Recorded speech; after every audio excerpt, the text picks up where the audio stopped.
सुमुखश्चेकदन्तश्च कपिलो गजकर्णका लंबोदरश्च विकटो विघ्ननाशो विनायका धूम्रकेतुर्गणाध्यक्षो भालचन्द्रो गजाननः द्वादशैतानि नामानि या पठेत् शृणुयादपि विद्यारम्भे विवाहे च प्रवेशे निर्गमे तथा संग्रामे संकटे च यो विघ्नस्तस्य न जायते शुक्लाम्बरं धरं देवं शशिवर्णं चतुर्भुजं प्रसन्नवदनं ध्यायेत् सर्वविघ्नोपशान्तये अभीप्सितार्थसिद्ध्यर्थं पूजितो यः सुरासुरैः सर्वविघ्नहरस्तस्मै गणाधिपतये नमः।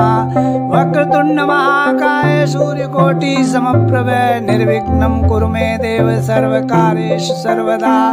रक्ष रक्ष गणाध्यक्ष रक्ष त्रैलोक्यरक्षका भक्तानां अभयं कर्ता त्राता।